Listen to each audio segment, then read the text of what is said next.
வாங்க கண்ணுங்களா, அடுத்து ஒரு ஈஸியான, சிம்பிளான கோலத்தோட வந்தாச்சு. இது நீங்க பூசத்தன்னைக்கு போடலாம், வெள்ளிக்கிழமையில போடலாம், சஷ்டி அன்னைக்கு போடலாம், செவ்வாய்க்கிழமைகள்ல போடலாம். ரொம்பவே அற்புதமான சற்குண கோலம் மாதிரியே இது கொஞ்சம் டிஃப்ரெண்ட்டான சற்குண கோலம்.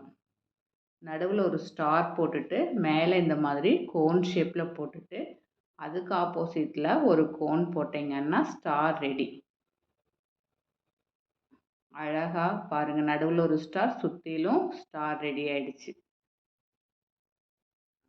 இது சற்குண கோலம் போடுறோம் இல்லைங்களா, முருகனுக்கு சஷ்டிக்கெல்லாம் போடுவோம்ல, அதே மாதிரி இது கொஞ்சம் டிஃப்ரெண்ட்டா பார்க்க ரொம்ப நல்லாவும் இருக்கும், டிஃப்ரெண்ட்டாகவும் இருக்கும். இது போட்டுட்டு இங்கே கலர் வேணுங்கிற கலர் இந்த ஸ்டாருக்கு கொடுத்துக்கலாம். நான் ஒயிட் மட்டும்தான் கொடுக்குறேன். நீங்கள் உங்களுக்கு என்ன கலர் வேணுமோ அந்த கலர் கொடுத்துக்கலாம். இது மாதிரி கொடுத்துட்டு இப்போ இதை ஃபில் பண்ணிடலாம். இந்த மாதிரி கர்வ் மாதிரி போட்டு இது மேலே ஒரு குட்டியாக தாமரை 2 பெட்டல்ஸோட போட்டு விட்டிங்கன்னா ரொம்பவே நல்லாயிருக்கும். சிம்பிள் தான், ரொம்பவே ஈஸியாக பிகினர்ஸ் கூட இது போடலாம். இந்த மாதிரி சிம்பிளாக கோலம் போட்டாலே பார்க்க அழகாக இருக்கும். அதுவும் பூசத்தன்னைக்கு இதை போடுங்க, முருகப்பெருமானோட ஆசீர்வாதமும் கிடைக்கும். அவ்வளோதான். நான் உள்ளேயும் இதுக்கு ஒயிட் கலர் கொடுத்துக்கிறேன். நீங்கள் உங்களுக்கு என்ன கலர் வேணுமோ அந்த கலர் ஃபில் பண்ணிக்கலாம்.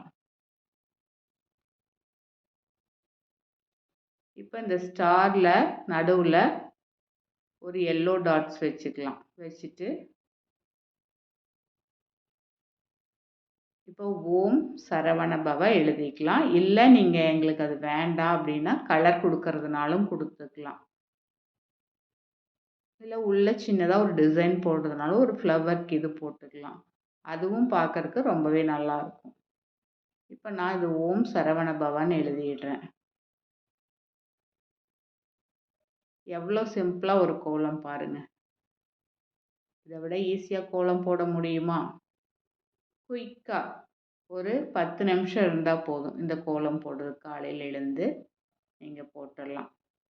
இப்போ இந்த தாமரை கூட நடுவில் இருக்கிற பெட்டல்ஸுக்கு எல்லோவும் சைடில் ஒயிட்டும் கொடுத்துக்கிறேன். 2 கலரை வச்சு ஃபுல் கோலமும் முடிச்சாச்சு. உங்களுக்கு என்ன கலர் வேணுமோ அந்த கலர் தாராளமாக போட்டுக்கலாம்.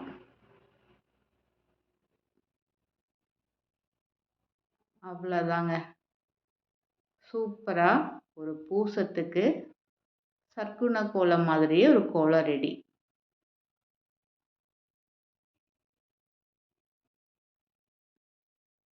எவ்வளோ ஈஸி பாருங்கள். இது யார் வேணாலும் போடலாம், சட்டனும் போட்டுடலாம். ட்ரை பண்ணி பாருங்கள்.